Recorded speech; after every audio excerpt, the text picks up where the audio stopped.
Well, hello there. I'm Roberta. I'm a registered dietitian nutritionist here to help you lose weight, improve your heart health, and balance your blood sugar. We have 2 final weight loss tips to discuss that I've taken from the Johns Hopkins weight loss surgery program. And these are 2 things that I have a hard time being consistent with. Let's see how you're doing. I'd like to welcome you to the Seychelles. This is a cluster of islands in the Indian Ocean off the east coast of Africa. I'm changing up my backgrounds just to keep it a little more fun. Okay, I have a question for you. If someone told you you had to do at least 2.5 hours of regular movement or exercise every week, how would you split that up? Would you rather do 20 to 22 minutes every day of the week, or 30 minutes 5 days a week, or 50 minutes 3 days a week, or some other combination? And what would you do? Walking, swimming, biking, treadmill, elliptical, an exercise DVD, something off the internet? Okay, next question. If someone said you had to do 2 sessions a week of strength training, what would you use? Machines, free weights, kettlebells, resistance bands, or body weight? In a minute, I want to share with you some of my favorites, but let's compare the American Heart Association recommendations with Johns Hopkins weight loss surgery program to see how they compare. The American Heart Association recommends that we get at least 150 minutes per week, that's the 2.5 hours per week, and add moderate to high intensity strength activity at least 2 days a week. And what does Johns Hopkins say for their weight loss surgery program? 30 to 60 minutes of moderate aerobic activity at least 5 days a week, and strength training 2 to 3 days a week. So regardless of your weight, the recommendation is the same. A lot of you already have your exercise routines established, and if so, share it with us. Leave a comment, tell us what you're doing, give us new ideas. I wanted to share with you what I'm doing. I do like to go walk outside. I have my free weights. Sometimes I just like to use a DVD. I discovered Jessica Smith some years ago by getting videos at my library. That's a great resource. I bought this one, Boost Metabolism and Muscle, as well as Build Balance and Inner Strength. What I like about the Jessica Smith DVDs is that she does the exercise and then her mom is also doing them.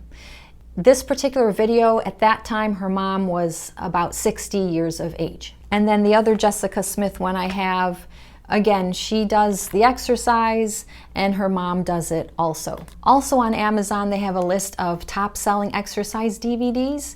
And I happen to buy this one, Gentle Yoga, and I can see that it is still in the list of top sellers.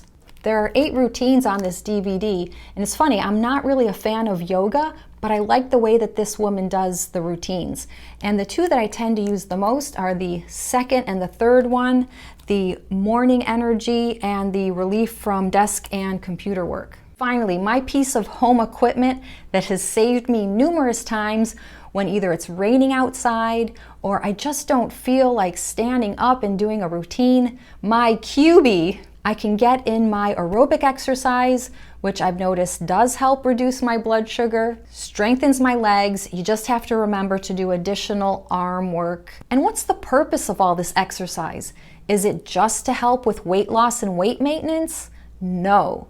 It's to help with brain health, to improve muscle strength and bone strength. The way exercise helps build bone mass is that when the muscle contracts, it pulls on the tendon, and then the tendon pulls on the bone, and your body lays more calcium in those areas. Exercise helps to lower cholesterol or maintain a good cholesterol, to lower blood pressure or maintain a good blood pressure, and also to lower blood sugar or maintain a good blood sugar. On to the last tip, but first I have a question for all of you. Ladies first and then the men. Ladies, do you drink enough liquid to be equivalent to 4 bottles of water, or 4.5 bottles of water? That would be 9 8-ounce cups. And men, do you drink enough water every day to be equivalent to 6 water bottles? That's 12 8-ounce cups a day. Now the fluid could be from anything except alcohol. I was surprised to find out that you can even include coffee that is caffeinated. Regarding caffeine though, don't have more than 400 milligrams of caffeine in a day. That's about 3 to 4 cups of coffee. And why do we need that much? Well, you've heard that many times when we're thirsty, we actually think we're hungry and we end up overeating. But also, the reason why we need that much fluid in the day is to keep our body at a normal temperature, to lubricate our joints, protect your spinal cord, and to get rid of waste through urine, perspiration, and bowel movements. Now, another way that you can figure out your daily fluid intake is to take your weight in pounds, divide it in half, and that's how many ounces you need in a day. Dehydration is what we're trying to avoid because just 1% dehydration leads to 5% decreased brain function, and a dehydration level of 2% can lead to short-term memory loss. Signs of dehydration include lack of energy, headache, nausea, dizziness, and dark-colored urine. They say that you know you're properly hydrated if your urine is the color of light lemonade. Now, what does the Johns Hopkins weight loss surgery program say? Well, those individuals need at least 4 water bottles a day, or 64 ounces. But because their stomach was made smaller, they can't hold food and water at the same time for concern that they might not get all their nutrients. So they need to eat and drink at separate times. Out of curiosity, would anybody like a copy of the nutrition guidelines for weight loss surgery from Johns Hopkins?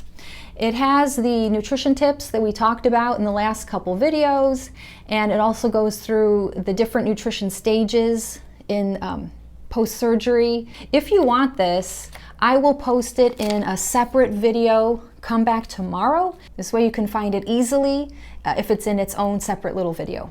Oh, and 2 final comments about hydration. When you're exercising, the most common recommendation is for every 20 minutes of exercise, drink a cup of water. And regarding the maximum amount of water you should drink in an hour, I've been reading conflicting information, but in general it seems to agree upon no more than 2 bottles in an hour, because when we overconsume water, we can dilute our electrolytes too severely. There was a woman over the summer who drank 4 bottles of water in 20 minutes, diluted her electrolytes so much that her brain swelled, she went into a coma, and she passed away. So be mindful, and general rule of thumb, no more than 4 cups, that's 32 ounces, or 2 water bottles, no more than that in an hour. And if you want a copy of this, I will post that tomorrow. And please subscribe, hit the bell notification if you want to know when the next video comes out. Thank you so much for watching and subscribing. I really appreciate it. And until next time, take good care of yourself. Bye.